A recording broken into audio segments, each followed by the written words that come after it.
Fala galera, beleza?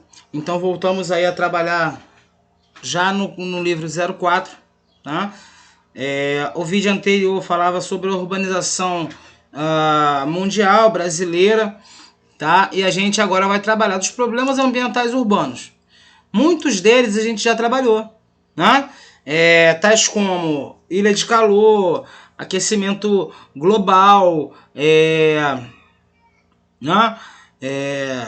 Chuva ácida, enfim. Todos esses problemas ambientais são provindos, na maioria dos casos, do espaço urbano, são provenientes do espaço urbano. Hoje, a gente, na realidade, vai complementar esses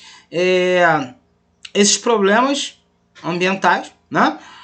A gente vai tratar também de outros problemas ambientais, tá? Vale lembrar, como foi dito no vídeo anterior, que as cidades, via de regra, crescem, né, a partir da Revolução Industrial, tá? Não só aquela Revolução Industrial clássica que a gente sabe que houve aí nos países, né, Inglaterra, França, Alemanha, mas também nas revoluções industriais menores, né, aquelas que aconteceram também nos países em desenvolvimento, como Brasil, Índia, China, tá? E que nos colocaram num panorama industrial no cenário mundial, tá? Visto que na realidade a gente vai ter o espaço industrial como modelo mundial, tá? E isso traz pra gente uma realidade de impactos mundiais no mundo inteiro. Não tem jeito, não tem pra onde correr, beleza? Então a gente vai tratar aqui, a gente pode ver nessas duas imagens, a primeira questão do lixo, tá? Garimpando lixo aqui, provavelmente numa cidade, num país em desenvolvimento ou país mais pobre, tá? Isso acontece demais no Brasil, a questão dos lixões ainda. Por mais que exista uma legislação que impede os lixões de acontecerem, nós ainda temos aí vários lixões no Brasil, tá? Enfim, e aqui o descarte de lixo, poluição de um rio, né? Esse tipo de imagem a gente já viu, né? Inclusive acontecendo até em Maricá. A prefeitura hoje faz aí uma coleta desses lixos, uma dragagem de rios, mas o povo não se conscientiza e continua jogando lixo na beira dos rios, no leito dos rios, né? Isso causa um grave impacto ambiental na cidade, né? Isso é gravíssimo. Mas a gente vai detalhar isso, beleza? Bom, poluição da água. Ela provém de várias fontes diferentes, tá? Ela provém do esgoto da cidade, sem esgoto, sem tratamento de esgoto, né? Ou com pouco tratamento de esgoto. Hoje no Brasil, por exemplo, a gente tem uma pequena porcentagem aí de cidades com tratamento de esgoto, e mesmo as cidades que têm tratamento de esgoto não é um tratamento perfeito, né? Que abre brechas aí ao descarte de esgoto, ao descarte de lixo, né? Nos mananciais, nos rios, nos córregos, né? A gente pode ver, por exemplo, a cidade do Rio de Janeiro tem tratamento de esgoto, tem tratamento dos rios até para gerar água potável e água de reuso, que é aquela água que se reutiliza.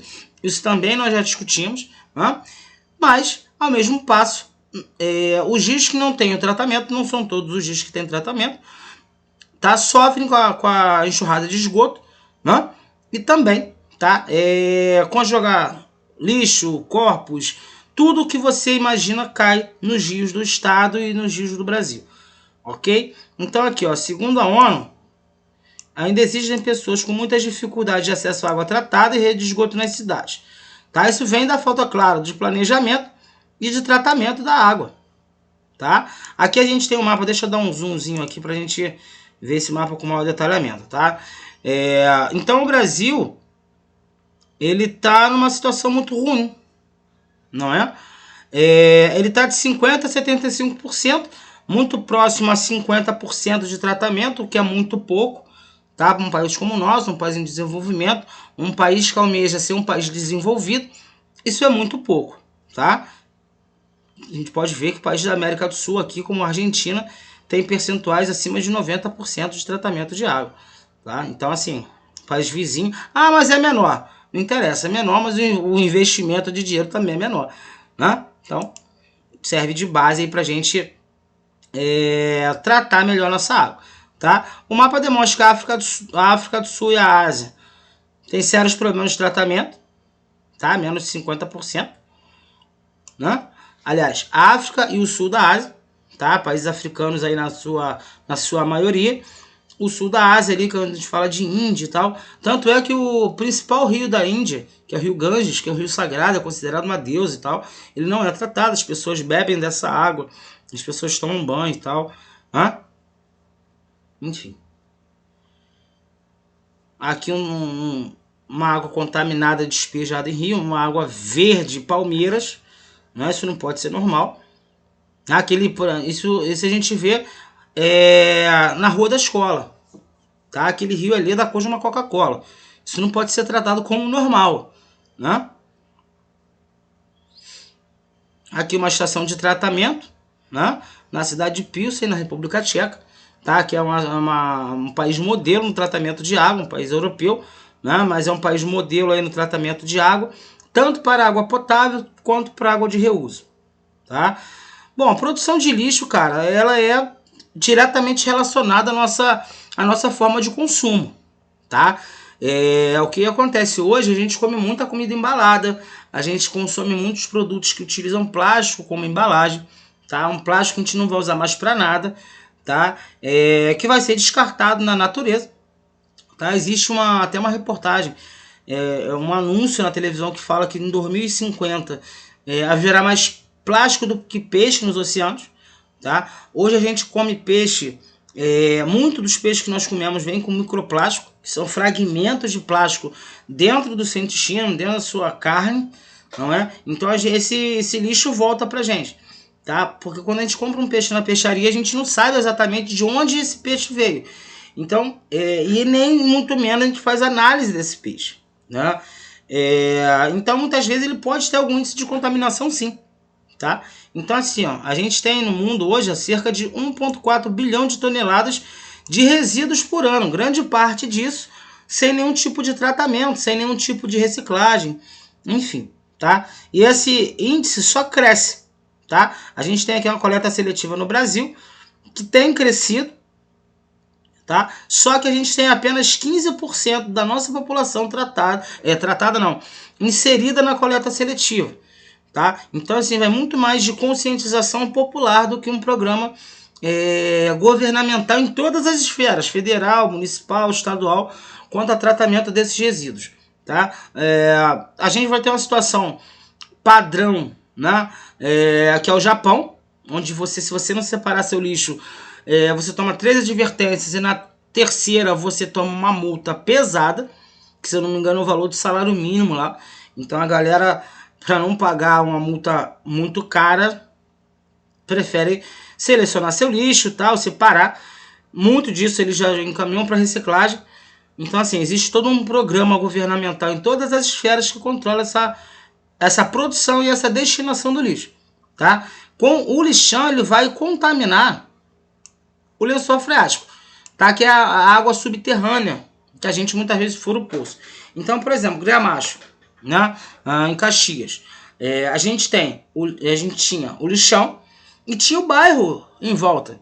Então todo aquele lençol freático, a galera furava poço, que a cidade não atende mesmo. Então a galera furava poço e bebia a água do lençol freático contaminado pelo lixão de Gramacho. Ele foi fechado, né? Mas até hoje a contaminação ela tá ali ainda. Não acabou essa contaminação, demora muito tempo para reciclar isso, né? Para a natureza recuperar essa contaminação. Beleza? Um aterro sanitário ele é diferente do lixão, tá? Que vai ter toda uma sistemática na realidade para tratar não para tratar o lixo, mas para colocar esse lixo ali. Então o que a gente vai ter? Deixa eu dar um zoomzinho aqui nessa imagenzinha aqui. A gente vai ter o seguinte, ó. A gente vai ter uma parte superior com vegetação e tal. A gente vai ter uma camada impermeabilizante, ou seja, concreto de preferência, tá? Então você coloca o lixo, depois de algum tempo, né, com aquela camada padronizada, né, quantidade padronizada, você coloca outra laje, mais lixo, outra laje, se impede que essa contaminação chegue no lençol freático. Então você vai ter aqui, ó, essas lajes, tá? E você vai impedir, na realidade, você vai preservar o que você tem de lençol freático aqui, ó. Beleza? Então o aterro sanitário é a melhor opção, tá? Não é ideal, tá?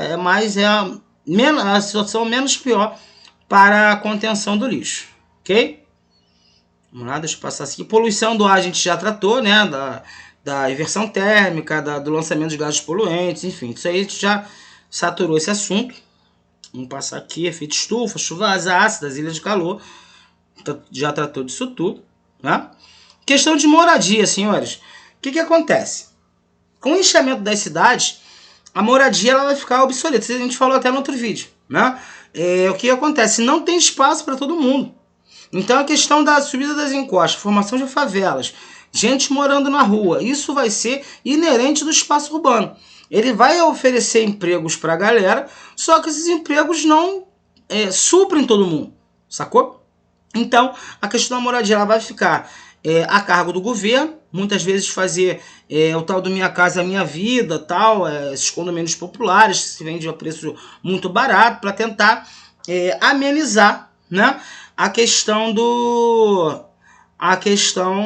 da falta de moradia nas cidades, ok? Aqui a gente vê a galera, muita gente morando no mesmo lugar, tá? Antigamente era comum os casarões, né? A gente chamava de casa de cômodo. Depois se tornou comum, infelizmente, a favelização, tá? Nos dias de hoje. Aqui a gente vê uma favela muito pobre, assim, uma parte da favela muito pobre.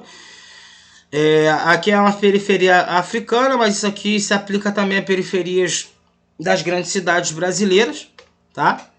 Tranquilamente. Acontece no Brasil, infelizmente também.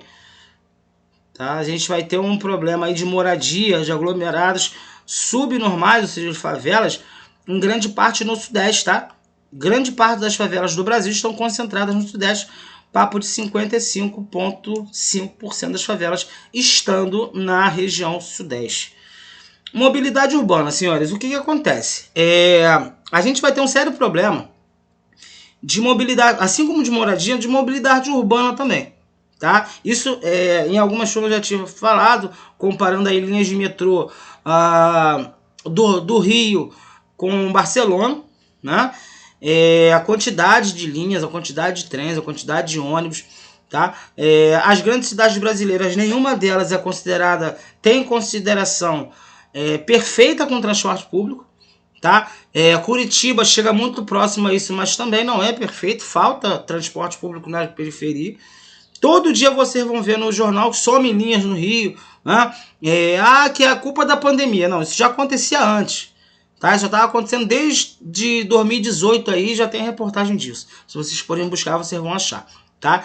E as linhas de ônibus, as linhas de metrô, de trem, no estado do Rio, nas grandes metrópoles, via de regra, são obsoletas, tá? Falta ônibus superlotados. Dentro da pandemia isso piora porque pela justiça não tem superlotação, tá? Mas via de fato, todo dia você vê gente em pé dentro do ônibus, um em cima do outro, a contaminação rolando solto.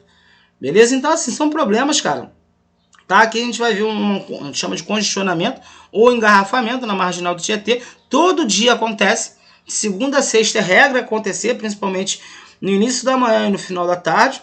Tá? Mas isso aqui é um problema que acontece no Brasil inteiro. Acontece em Maricá, né? Você anda no centro de Maricá de carro depois das 4h30 da tarde, você vai ficar parado no engarrafamento pelo menos uma meia hora. Tá? Então assim, isso é via de regra no Brasil inteiro. É um problema que acontece no Brasil inteiro. Então é isso, senhores.